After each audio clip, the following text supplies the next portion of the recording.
Come on in, everybody. Come on in. Hey, hey. Welcome, welcome. We are live. We are live. I'm so excited. So excited to have you. Yo, let me know when you are in. Let me know where you're from, where you're tuning in from. Welcome, everybody. Happy Wednesday. Happy hump day. Yeah, we're here. Let's do this. I'm excited. Trying to share the talk here. How's everybody doing? Detroit, what up, though? How's everybody doing? Welcome, welcome.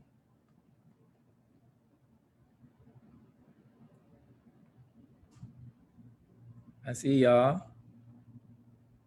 I see you. What's up?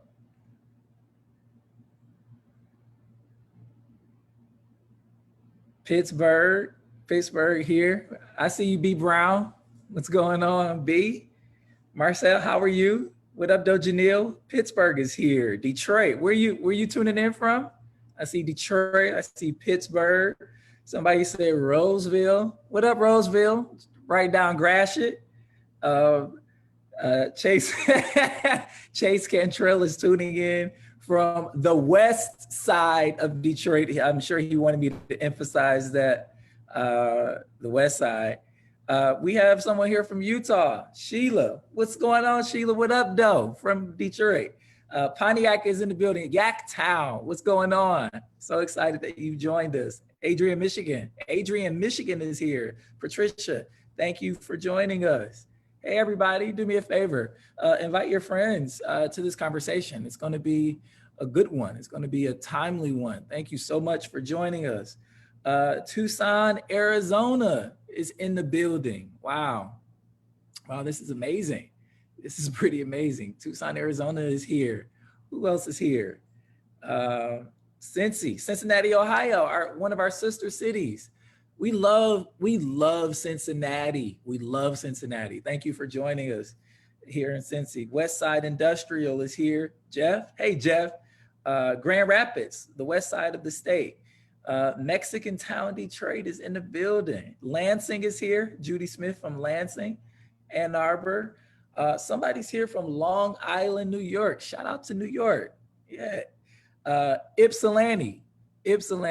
I learned very quickly when I went to school at Eastern Michigan University that it wasn't Ypsilanti, it was Ypsilanti. Ipsy, that's right. Detroit in the house. Ann Arbor, Long Island, Mexican Town, Hazel Park, Canton. Y'all coming in from everywhere. Welcome, y'all. Welcome. We're going to get started in about a couple minutes, maybe 2 more minutes, to allow time for folks to, come in. Do me a favor and invite your friends to this conversation. We have some amazing people that are coming, talking about practicing racial equity in journalism and media. So more on that. Virginia Park, Berkeley is here. Hey, love it. Detroit in the house. North Corktown, welcome, y'all. Welcome.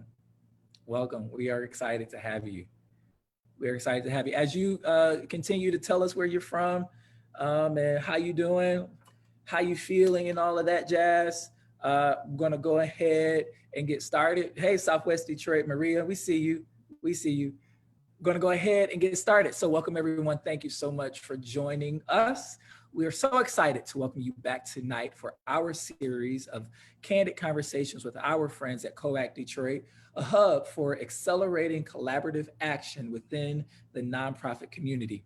I'm Orlando Bailey from Urban Consulate, which is a cross-city network for exchange where we bring people together to share ideas for better cities. And one of the most essential ideas for cities is racial equity, not just talking the talk, but walking the walk. We've heard a lot from people interested in making change in their spheres of influence wherever they sit, but sometimes we get stuck on next steps. So we teamed up with COAC to invite people we admire, people that we love and admire, to reflect and share candidly the shortcomings they are seeing in their respective fields and solutions that they are part of in overcoming those challenges. This fall, we've welcomed the amazing Davita Davison of Food Lab Detroit and Jessica Norwood of the Runway Project to get us started, followed by Changemakers in Philanthropy, Kumar Raj of Skillman Foundation, Heidi Alcock of the McGregor Fund, and Michael Shaw of the Hudson Weber Foundation. And that one, both of those, man, historic talks. And discussions. Tonight, we will continue the conversation with guests from media and journalism, an industry that has great influence over how we understand and shape our cities and communities. What they cover and how can make a huge difference in what decisions we make together for the future. I'm pleased to welcome two rising Detroit journalists whose work is now reaching national audiences. First up, I want to introduce my friend and fellow East Sider, Kat Stafford, who serves as the national race and ethnicity reporter for the Associated Press. Hey, Kat. And I want to welcome Philip Lewis, who grew up on the West Side. We still love the West Side here. He is the front page editor of, you guessed it, the Huffington Post. Welcome, Kat and Phil. How y'all doing? Great. How are you? Good. Good. Hey, Thanks. Phil. Hey, thanks for having me. We're happy to have you. We're going to talk for about 45 minutes and then we're going to take your questions at the end. So please post in the comments as questions or comments come to you. I'm going to do my best.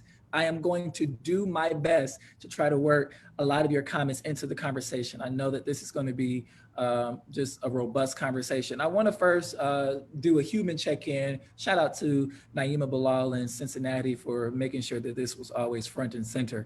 How are y'all doing? Phil, how you doing? And if you feeling froggy, give us your take on the most recent news cycle, specifically here in the city of Detroit. Yeah, I mean, I'm good. I'm glad that election day that turned into election week, that is still election weeks because we're still dealing with the fallout of it. I mean, I'm glad that it's moving on, and I was pretty tired during the election week, but I'm feeling a lot better now. So yeah, I'm glad to be here and glad to be speaking with you all. Happy to have you, Phil. Yep. Kat Stafford, how are you doing?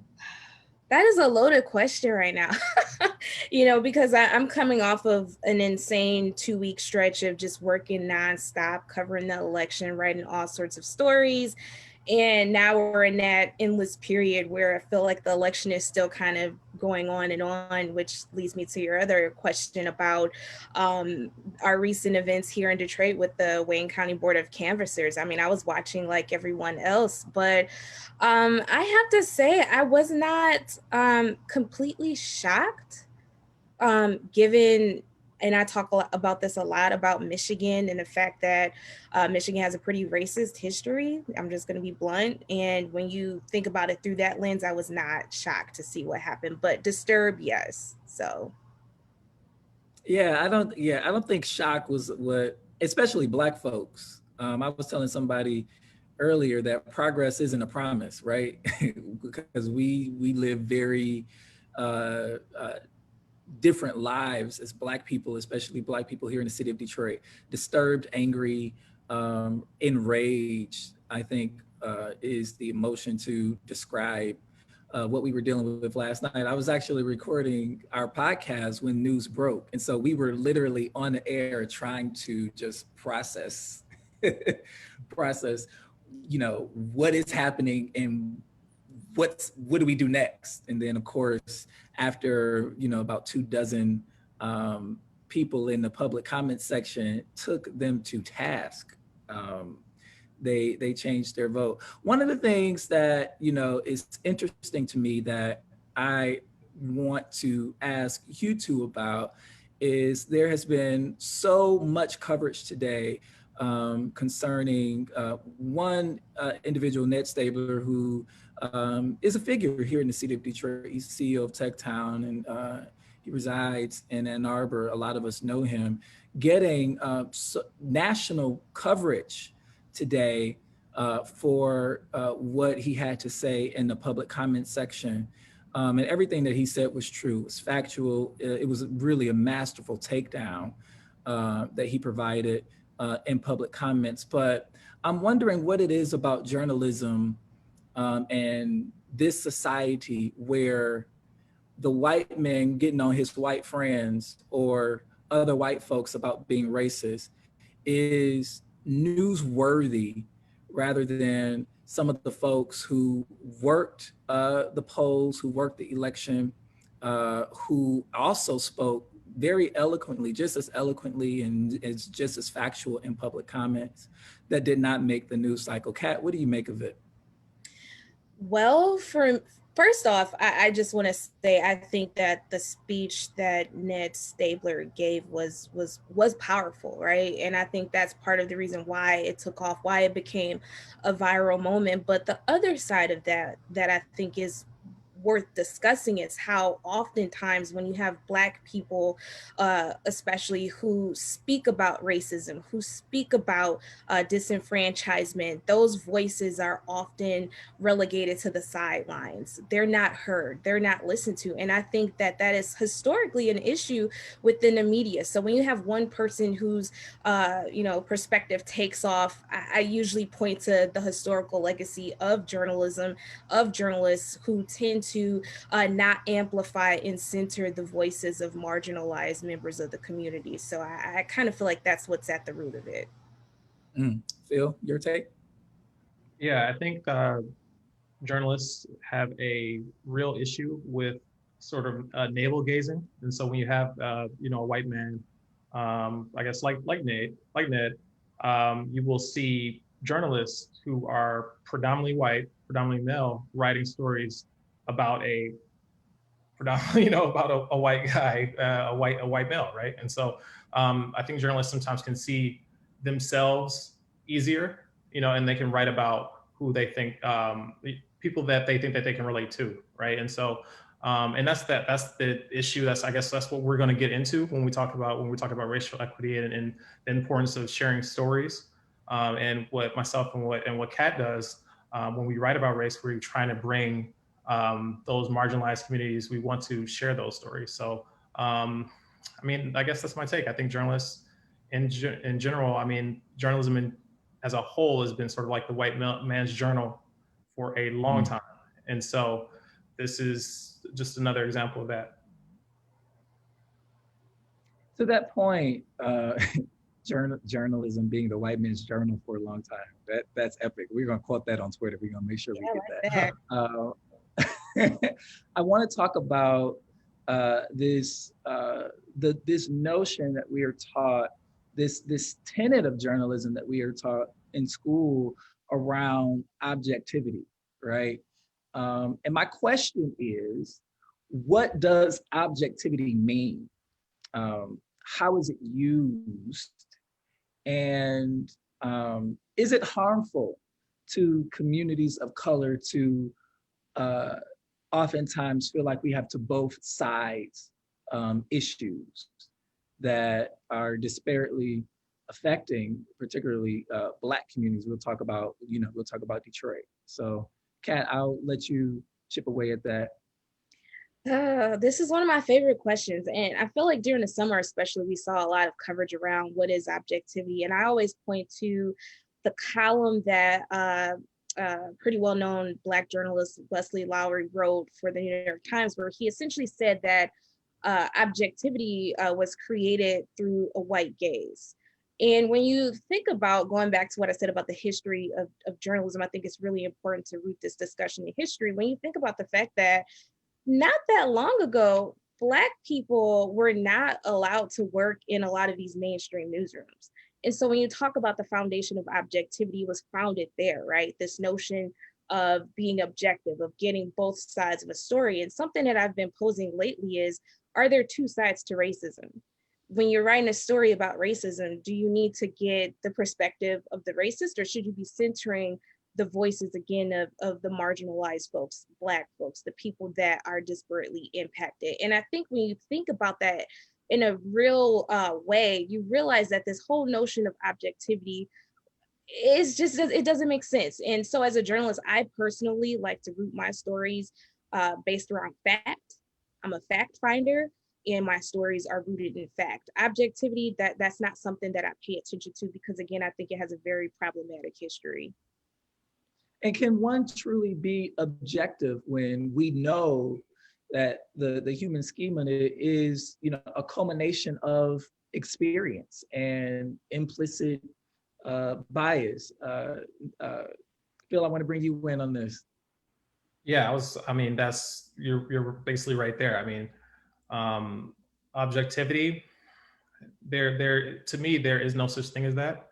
I don't think that there is such thing as that. We all have our biases and that we have to confront. And so when journalists try to come up, try to, I guess, hang their hat on this old-timey 1940s style version of objective journalism, you have issues where we're having conversations with we'll have a conversation with the white supremacists, and we'll put that on the same level as a black person living in the same community or something like that. So that's, to me, that doesn't make sense to me either.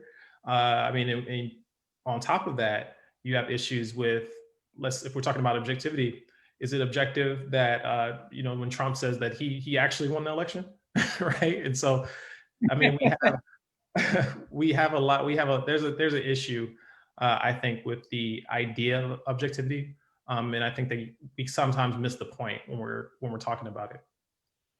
And yeah, and then go ahead. One more point that I think is kind of important here. I've had times in my career where I have had editors who have asked me, can you objectively cover something happening in Detroit or something happening in Ypsilanti? And, I would kind of ask, well, what do you mean? Can I objectively cover this? Well, this is a Black community. Can you objectively cover that? And there are countless Black reporters who have been asked that question. And, in that moment when I have been asked that, I was a junior reporter, I did not know how to respond to that. And I always look back on that moment and wish I said, well, can you as a white man objectively cover Ferndale? Or can you objectively cover Royal Oak? Why do we ask that question of journalists of color? And I feel like objectivity for so long has been used as a tool in a way to suppress the ability of journalists of color, of Black journalists specifically, to bring their full selves to work. I believe that my, growing up in Detroit, that informs my work. Let me just stop you right there. You said something, and I want to bring that out, and I'm gonna want to let you finish. But objectivity being used as a suppression tool to limit Black people being able to show up as their full selves to work. Oh my God, that's powerful. I'm sorry. I just wanted to go ahead. No. I thank you for pulling that out, because I just think that's something that gets lost a lot in this conversation. And when we start to say that and articulate that, I feel it makes folks uncomfortable. But I think it's something that we absolutely have to talk about and reckon with. Yeah. And then, objective for whom? Like, I think when we talk about objectivity, we have to also consider audience. And this is a relatively new term in terms of it, really coming into the forefront in the 20th century, right? Papers and dailies were very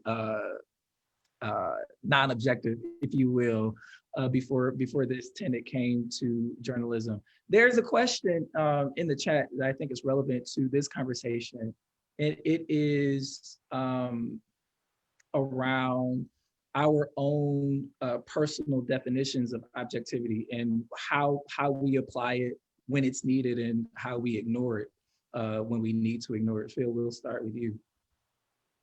Yeah, so the question is just our personal definition of objectivity. Yeah, so I think that there are absolute facts, right? Like I don't know if you remember the CNN commercial, which is just so funny to me. The Apple, this is Apple. I think this is Apple, and this was I guess in the middle, kind of like in the middle of the Trump presidency, when they were going back and forth. There are some things that are just true, right? And so I think that when I think of objectivity, I'm thinking like I can give people a fair shake, but also as a journalist, you have to be able to use your own sort of common sense, your own um, thought process, your own wherewithal to really think about how a story is being covered, and if how it's being covered, how it's accurately being covered, how it's fairly being covered. Um, I think that's sort of what I think about with it. Kat? For me, again, I don't necessarily, as I'm writing stories, I don't have the thought of, am I being objective in this story? I'm more so, am I portraying the facts accurately? Is this story fact-based? Is this a truthful depiction of what has occurred? Because I feel like sometimes when journalists get kind of caught up in the notion of objectivity, spend a lot of time, especially in political journalism, you spend a lot of time getting both sides. Well, if I'm telling a story about Black voters in Detroit, do I necessarily need to go out of my way to find a Trump supporter up north? No, not if the story is rooted in about Black voters. So for me, I kind of feel like sometimes it could be a distraction. I believe that journalists should be more so focused on finding the facts and reporting those truths. I love it. So, like many industries, media and journalism has traditionally been pale and male. Have you seen a greater representation in your newsrooms or newsrooms that you are and have been affiliated with? And are you sensing that there is at least awareness that this is a problem and should be a top priority for firms and executives to rectify?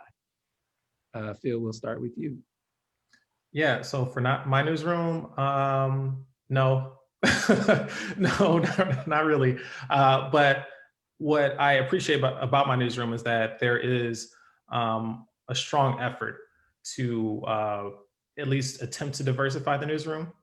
And our union, we have a union, the HuffPost Union, has done like yeoman's work to try to get our Verizon, the company that owns us, to actually take some initiative in hiring more diverse voices for our newsroom. But in general, I think our newsroom is just just as white as any other newsroom that is out there. But what I appreciate is that there has been an effort being put forth. And do you sense that effort is widespread around newsrooms, in newsrooms around the country?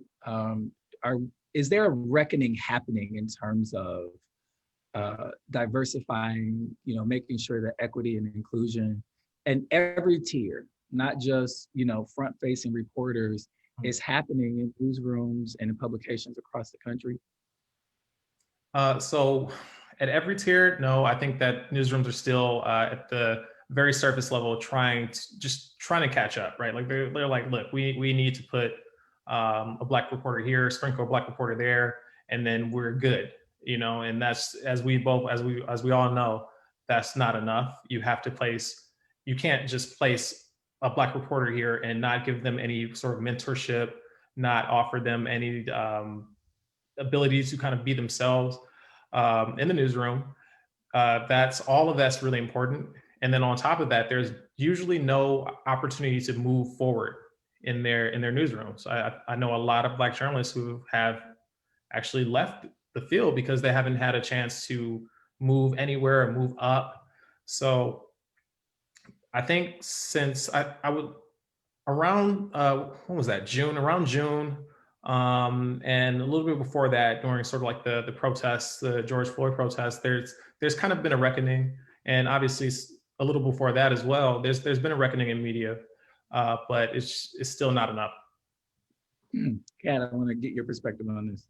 I'm kind of in the same boat as Phil, in the sense, well, first off, I've only been at the Associated Press, gosh, it feels like a year now, but I've only been there since the beginning of March, the end of February. So I'm still kind of learning the place. I mean, the AP is like a global news org. There are people I still don't know, of course. But I will say that I'm lucky because I have a Black editor. I have a very Black team that I'm on. But I would say that like any other news organization, there's a lot of work that needs to be done. And that's something that the AP is very open about. But what I'm encouraged by is that just today, I was on a conference call with a group of us where we're kind of working to make AP a more inclusive environment, whether that's through equitable sourcing, which we'll talk about more later, or some other forms. You know, we are making steps toward that, but industry wide, I am skeptical. I feel like in the summer after George Floyd, we saw a lot of performative statements. We saw a lot of newsrooms pledge to make hires. In since then, it's been silent. Maybe there is a lot of work happening behind the scenes, but I'm a huge proponent of newsrooms hiring more Black talent. But to Phil's point, it's not enough to bring us into the newsroom. You need to have clear pathways for us to ascend into management, for us to follow our actual career goals, and to actually shape the news coverage. So I don't see that happening right now. And for me, that's indicative of a larger issue with this industry.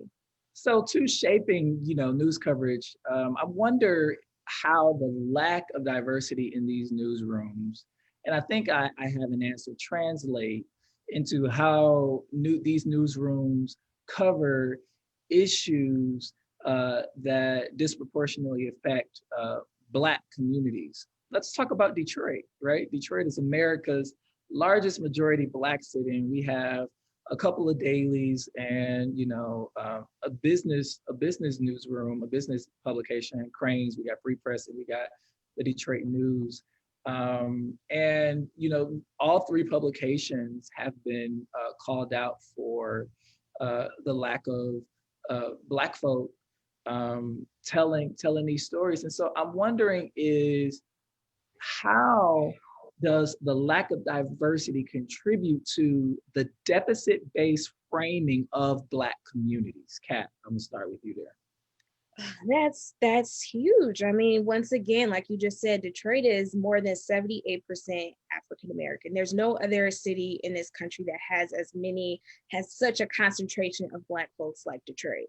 And when you think about news, when you think about, again, who is making the decisions, who is shaping coverage, who are telling our stories, that's very important. And so when you look at newsrooms and you see a dearth of Black talent, it's concerning, and you're not going to see those authentic stories. Like, I'm from the East Side. I can tell so many stories from the East Side.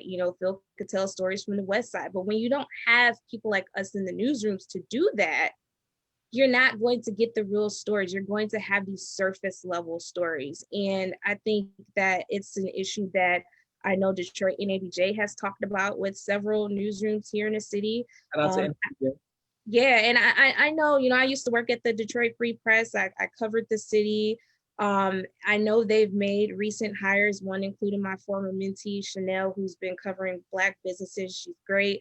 But again, I would encourage every newsroom in the city to make sure that you have pathways for those journalists. You can't just bring them in and cut them loose. And how important, just to follow up with that, because there's a comment in the chat that I think is relevant.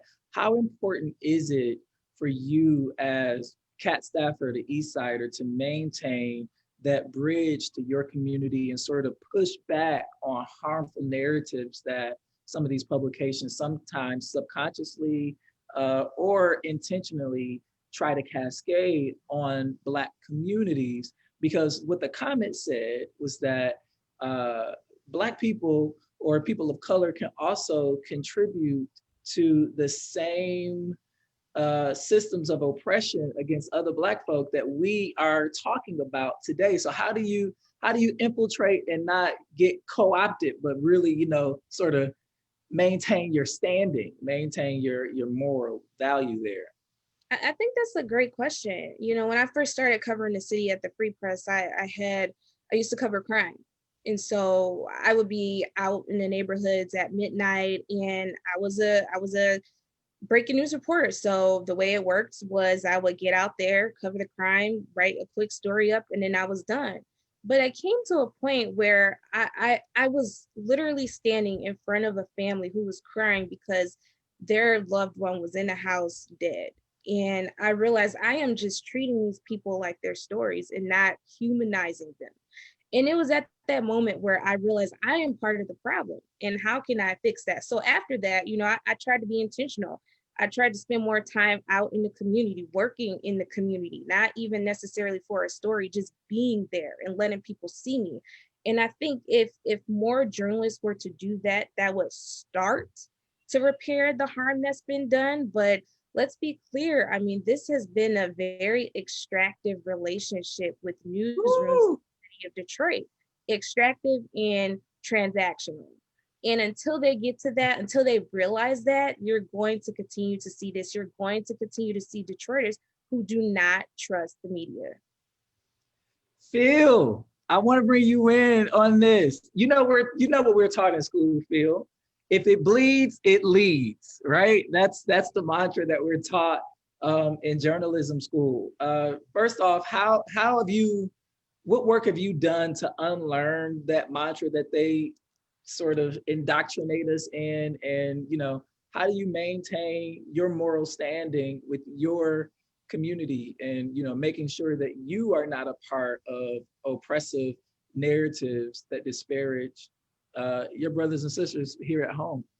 Yeah. So first, just to go back to the first question, I've never covered Detroit, but I obviously being from Detroit, I love reading stories from the city, and I'm always kind of like still tapped in a little bit to what's going on. But I will say that outlets, so major outlets in Detroit, in the blackest city in America, they should be embarrassed that they don't have a representative amount of Black journalists, on their teams like that. You should really have a problem with that. Like that's not right. And then to your other question, I didn't go to journalism school. So I missed a lot of I guess the typical jargon you would learn in school. And so it leads, like I understand like where that mindset is and where that comes from. I will say for me, I used to share a lot of videos of Black death, because I thought I was sharing awareness. I thought I was spreading awareness, especially specifically the summer of 2016, which was really a very bloody summer with Philando Castile, Eric Gardner. There were a lot of protests going around that year, and Alton Sterling, and there was a lot going on, and so I would share a lot of these videos all the time because I thought I was spreading awareness. I thought I was bringing the news to people, until I was confronted by several people who were saying like, you're sharing a lot, like this is too much. There are ways to share these things without necessarily having to share the videos and bringing them to our timelines on Twitter. And so that informed me, like, these are people with, like this is not just a viral clip. This is not just a video. These are people. And so, obviously I know that, but it's like, I'm thinking like, okay, I'm sharing this. People are going to know about it. People have got to know about this. But now I don't do that. Right. I don't do that because now I'm more informed about the way I share things online. How do you guys navigate the double consciousness or duality of being a Black person from Detroit, and, for example, last night, and seeing how traumatic and how polarizing that Board of Canvassers meeting was, and Kat and I both reside and vote in Detroit, so that also meant that if it wasn't certified, if the election results weren't certified, our votes would not have counted either.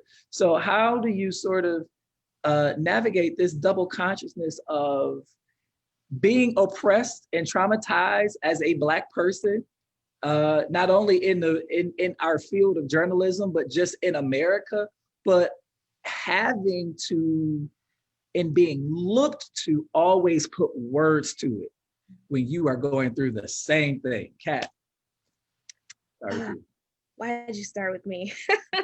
It's a heavy weight to bear, to be one of many Black journalists who, it's a responsibility, and I take it very seriously, to take our pain and write it in a way where we are enlightening and sharing our these traumatic experiences with the masses, right? So it's a lot to shoulder. So I try to honestly to practice a lot of self-care. Like I have like a circle of people that I rely on, because if not, it weighs you down. But I kind of look at it differently. I feel like it's an honor to tell these stories and to amplify these voices, especially when I was specifically covering the city and writing stories about water shutoffs, all of these different injustices about the demolition program, so many things that if we weren't writing about it, people wouldn't know.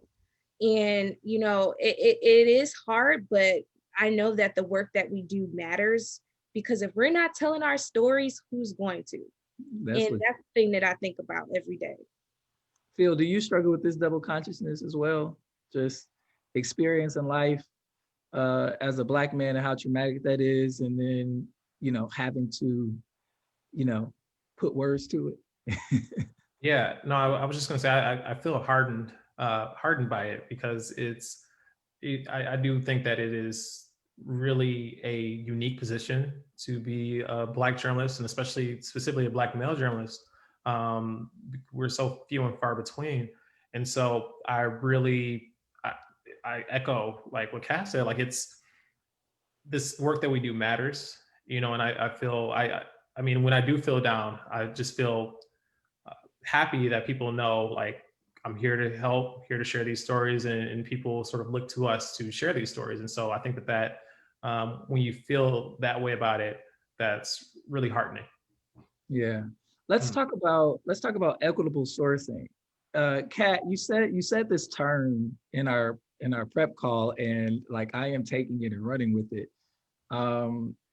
What does it mean, Kat? Equitable sourcing. This is like my favorite thing to talk about, and I'm sure a lot of my editors are like, "Oh my God, we will finally do this." But I think that this should be what journalism is rooted around. Again, when you're writing about lead poisoning in the city of Detroit, are you going to talk to predominantly white experts, or are you going to talk to the people that are impacted by lead poisoning, right?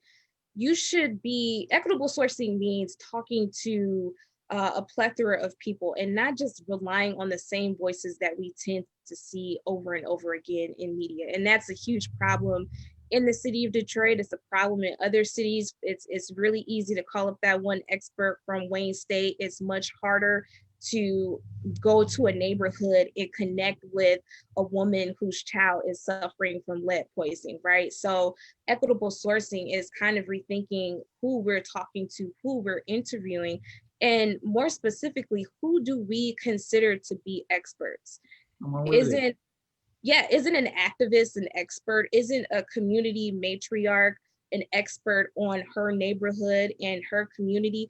These are the voices that should be in every single story.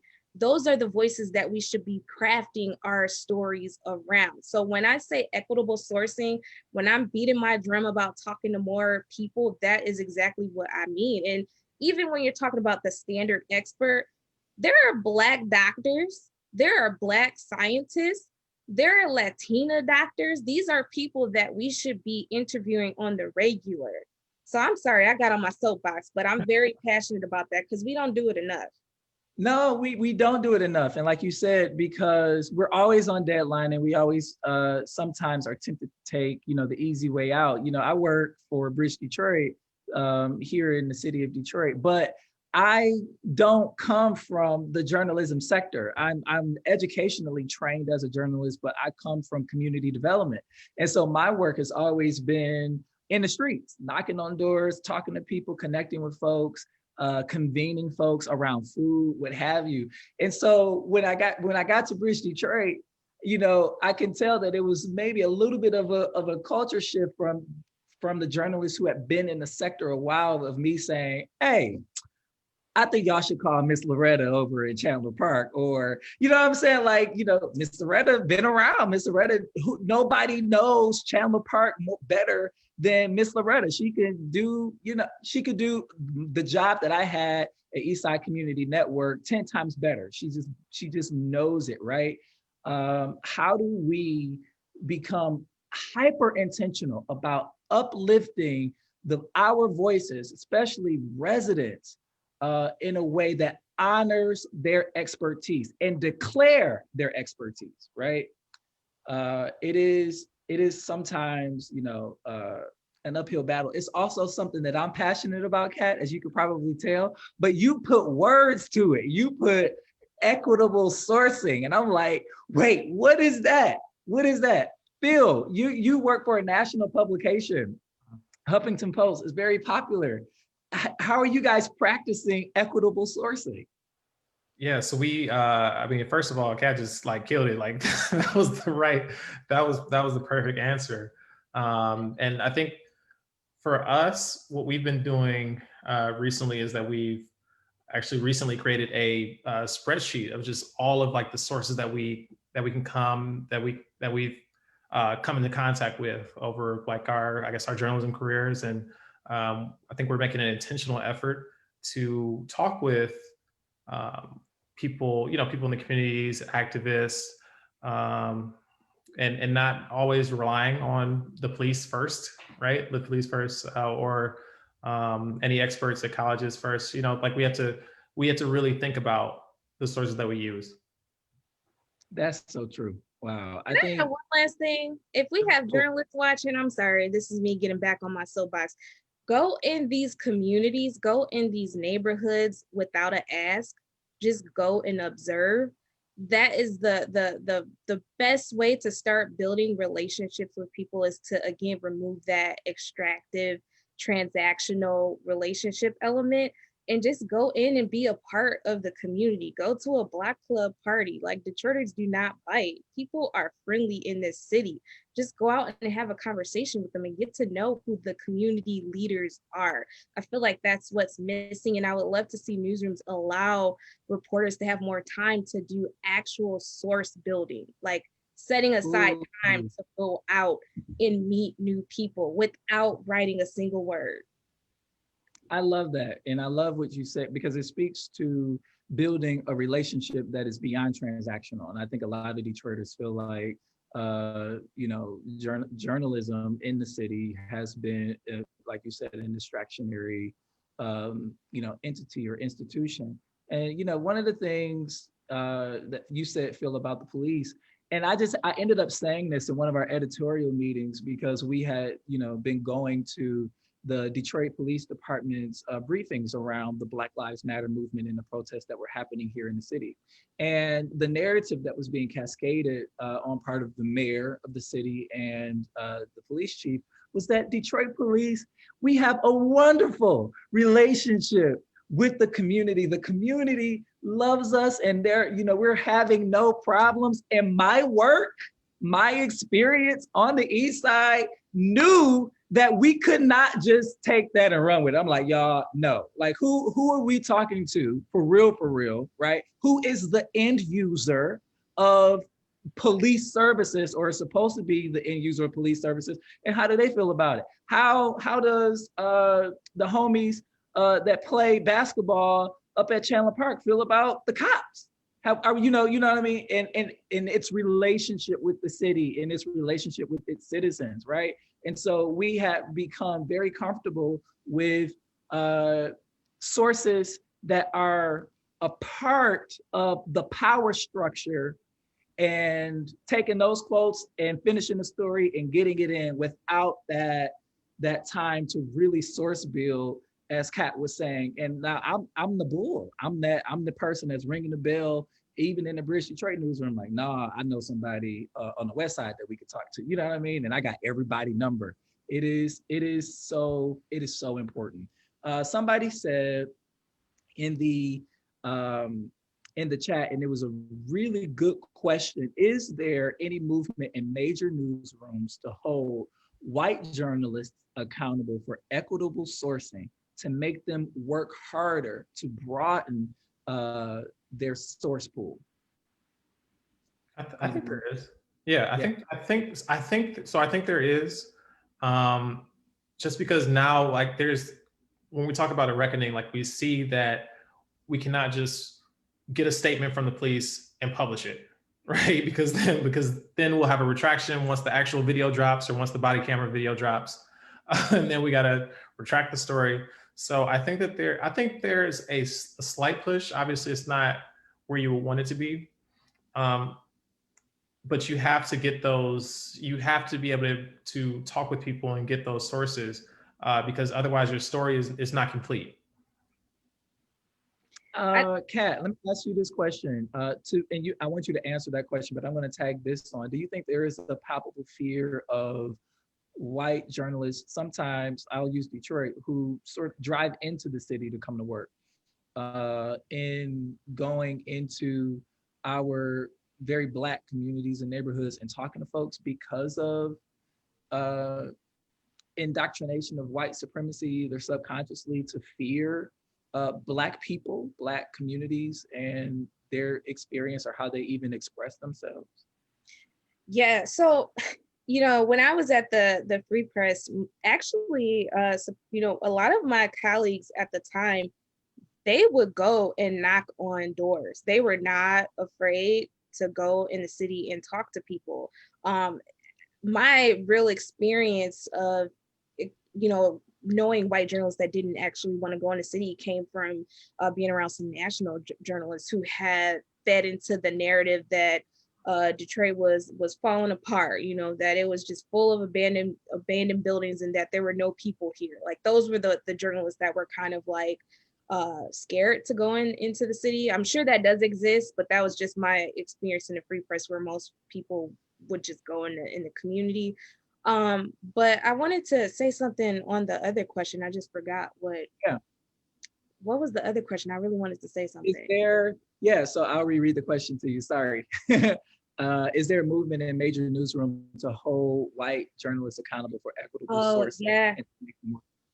Yeah, I think it is. And I don't think that it's necessarily for some folks because they're doing it out of the goodness of their heart. I think that a lot of newsrooms and news companies are finally realizing that this nation, the demographics of America are changing very quickly. And if journalism wants to survive, these newsrooms are going to have to change with it, right? And that means that you're going to have to start talking to more Black and brown folks, period.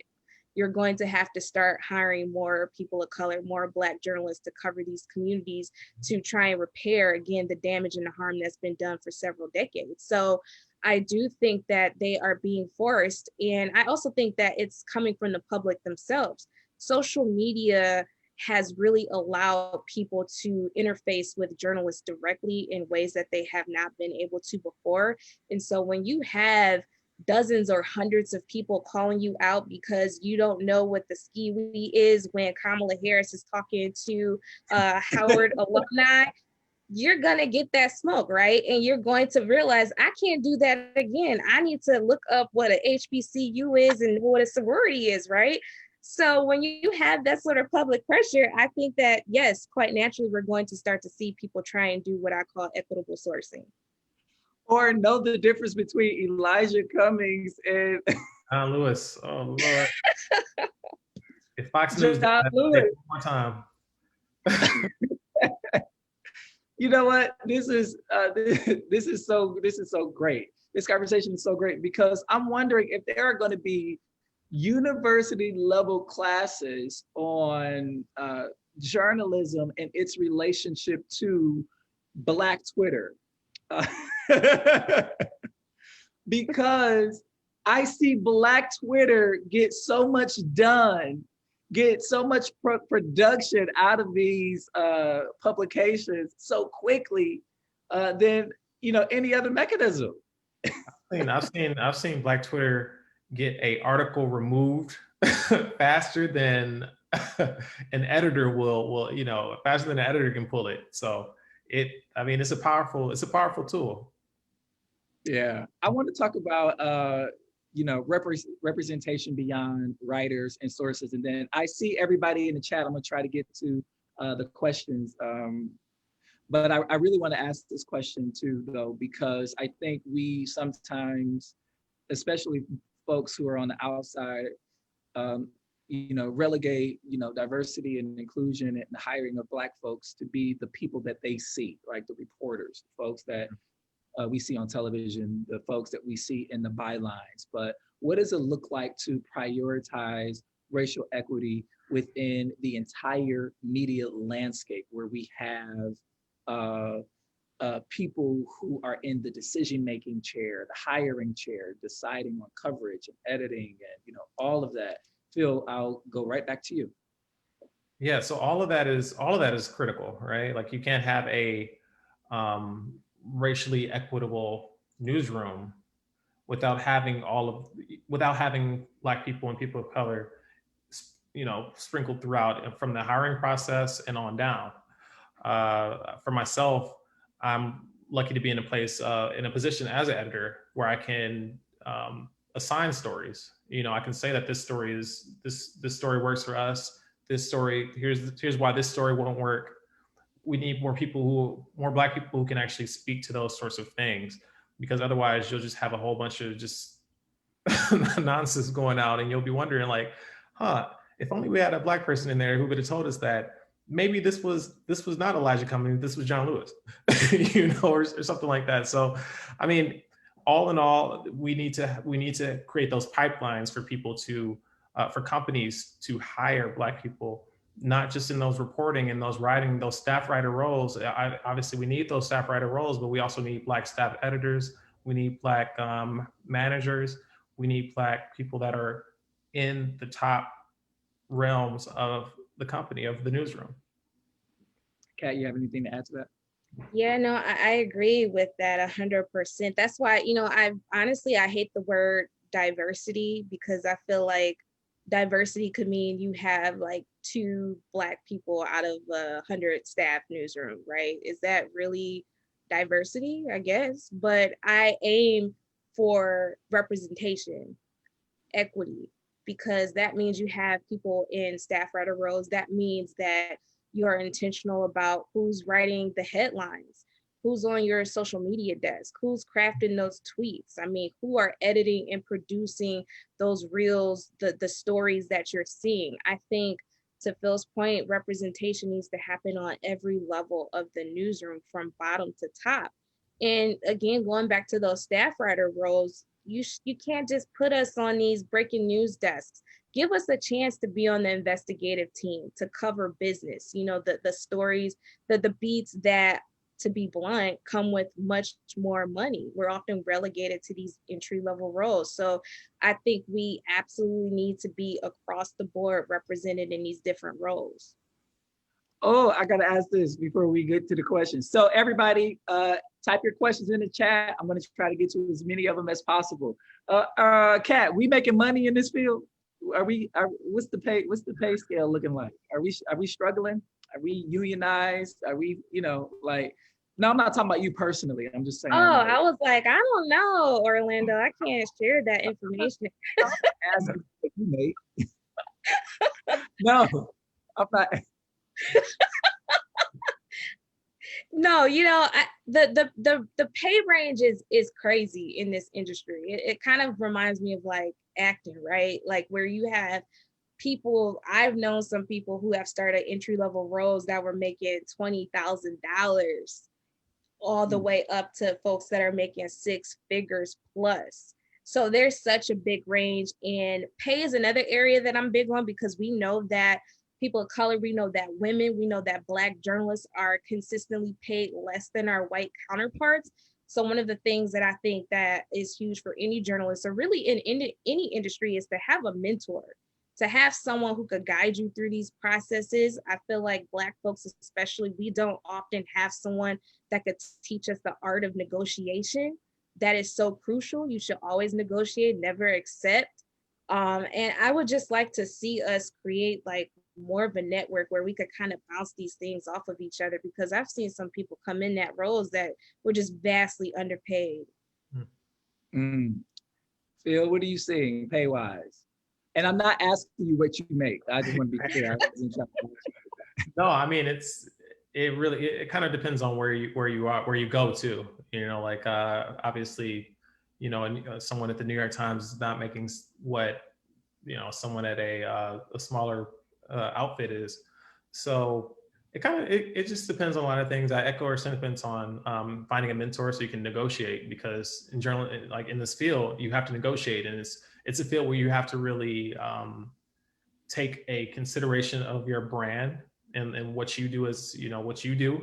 And so you have to be able to speak yourself up. All of those things you have to kind of think about when you are moving through the world of journalism, because you are the talent. Like you are you're the person that you need to be able to speak up, and that's critical to, if you want to make any money in this field.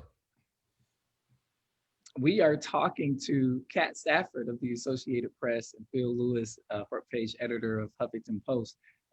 Post your questions in the chat. We're going to get to them right now. You guys have a buzzing chat room on Facebook. And I want to get to a few questions here. And this was sort of the first question I asked, but I don't think this, I don't know if Jeff was in it. It said, vis-a-vis the coverage of Ned Stabler's takedown, is there a self-perpetuating momentum now that anti-racism is becoming the focal point? Will white people being publicly anti-racist, like Ned Stabler yesterday, be deemed more newsworthy than important Black voices speaking on the same issues? I know we answered this at the top of the hour, but I want people who may have tuned in late to hear your perspectives on that. We could start with you, Phil. I think that it's always kind of been like that. I think that we've always traditionally centered white voices, especially voices that speak up against racism or I guess voter disenfranchisement. So I think that that's kind of how it's always been. And what I'm more concerned about is uplifting the voices of Black folk and people of color. Whenever I'm thinking, I guess, of assigning a story or writing a story or things like that, I'm more concerned about that. Like I think that Ned also on his Twitter page, you know, he was very clear where he said, you know, it wasn't just me, you know, this was not just my own efforts, you know, and I think that's critical. I think he, you know, made that point. And I think that's an important point because it's obviously organizing and the work that they're doing is a team effort, you know, so it's not just one person, but in journalism, sometimes we can sort of focus in on that one viral moment and that one viral clip. And that's just, it's an easy write-up for us. And it's very clicky. It could also be very dangerous in perpetuating that this one man saved the certification process in Wayne County votes. And that's what people see. And that's what people see now. Yeah. We have to name that. Kat, did you have anything to add to that?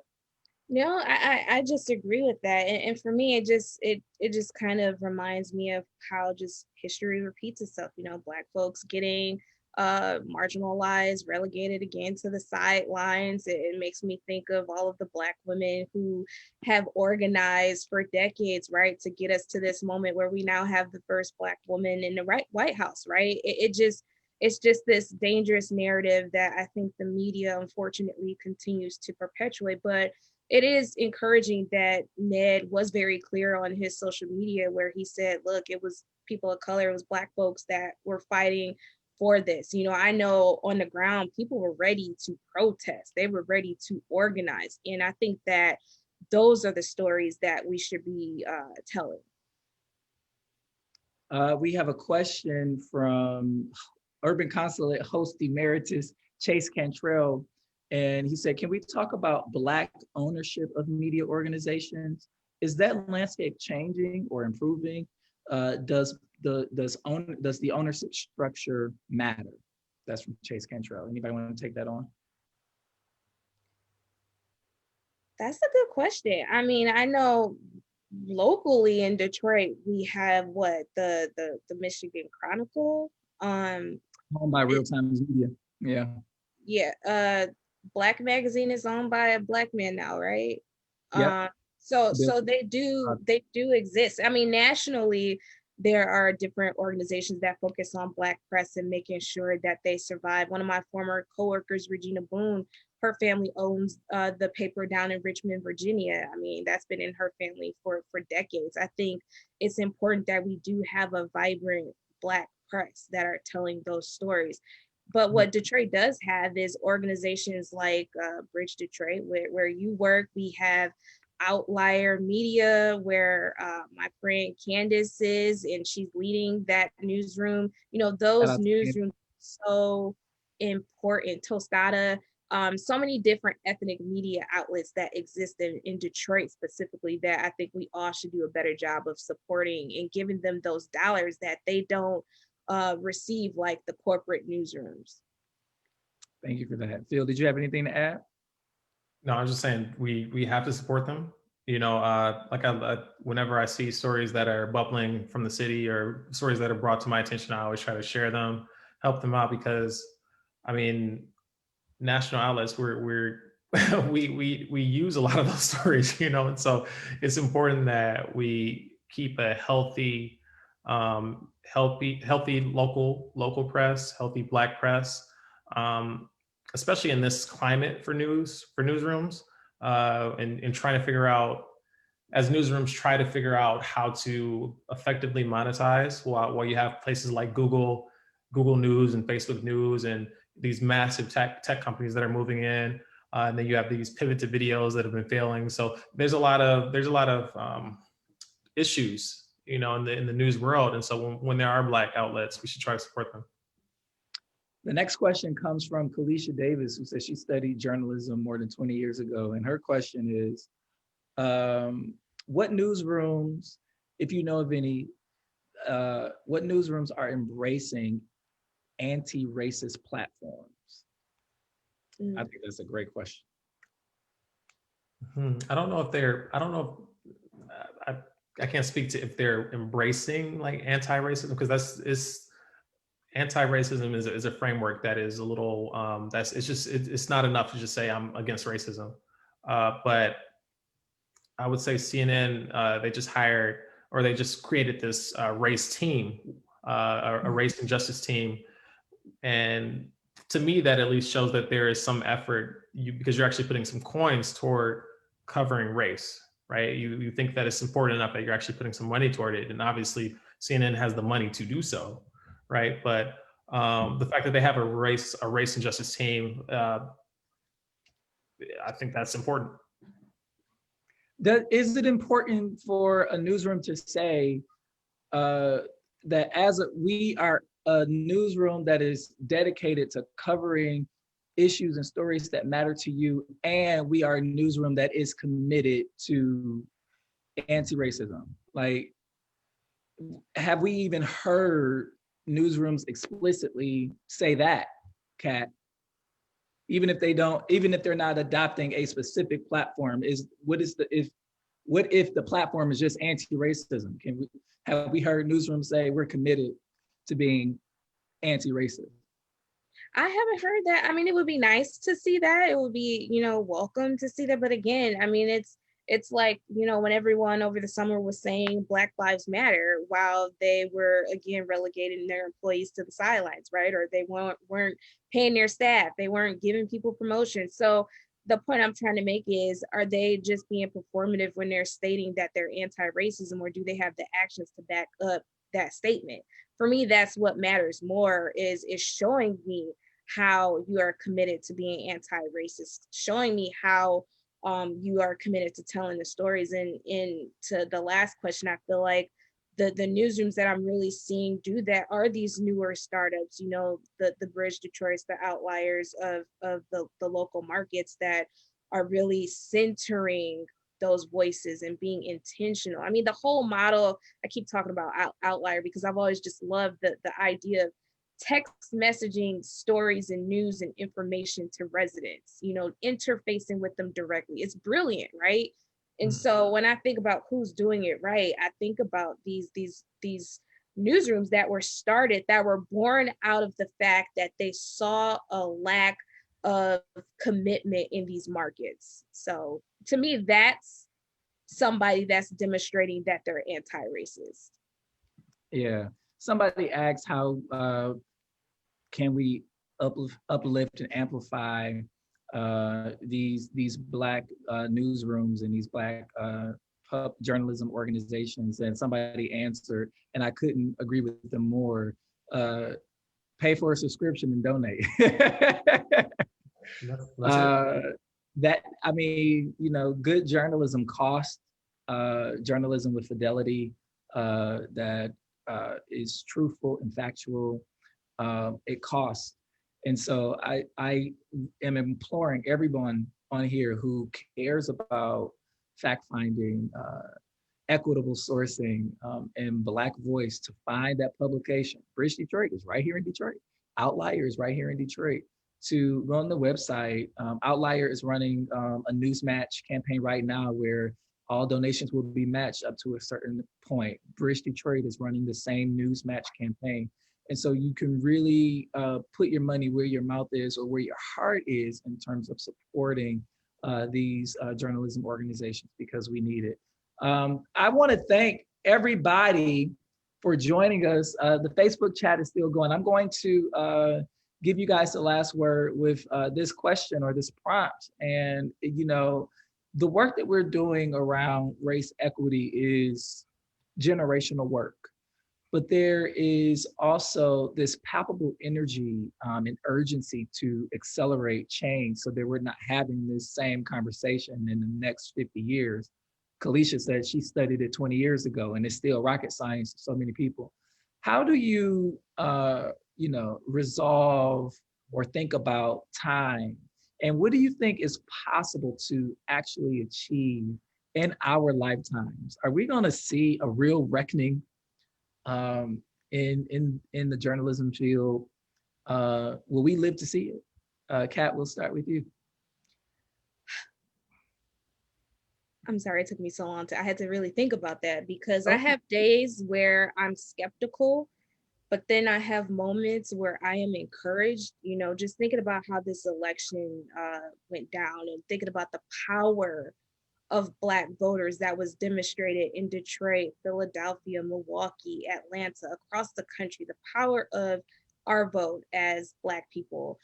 When you think about it through that lens, I think the sky is the limit, right? And when you apply that to the media, when you apply that to this industry, I think anything is possible. There are so many brilliant Black journalists, so many brilliant journalists of color who just need a chance, who just need a platform and just need to be heard.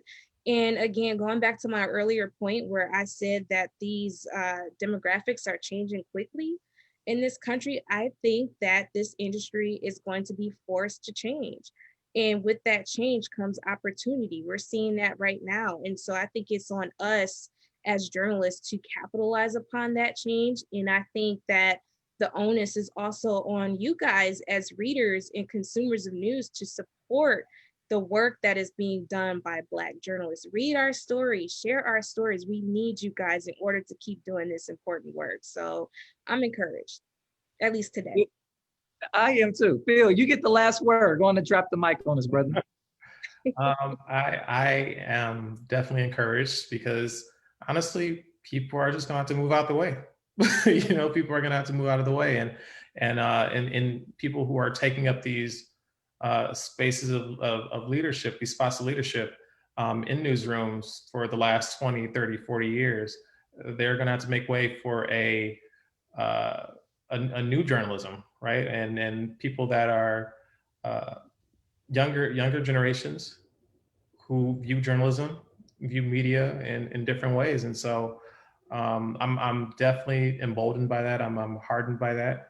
I'm excited about it and I'm encouraged by it. And so I think that we will see that in our lifetimes. I love it.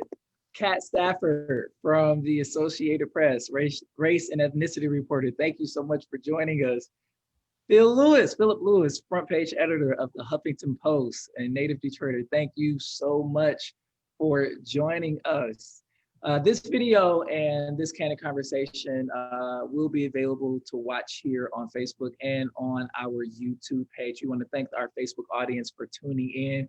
We have more great conversations coming up, so make sure you're following us on Facebook, Twitter, Instagram, and sign up for our e-newsletter at urbanconsulate.com. Wednesday, December 9th, 7 o'clock Central Time, join our Courageous Conversation series in Chicagoland with special guest Michael O'Brien. That's one of my good friends of Human Nature in Philadelphia, to learn about building healing communities, followed by breakout dialogue. Sign up at courageouscommunities.us. That's courageouscommunities.us. And on Wednesday, December 16th at 7 o'clock Eastern Time, join me back here for our last candid conversation of the series on racial equity with two amazing women community builders, Courtney Smith of the Detroit Phoenix Center and Cindy Elgleton of Brilliant Detroit. Once again, y'all, I thank y'all for joining and kicking it with us tonight. We appreciate it. Thank you and good night.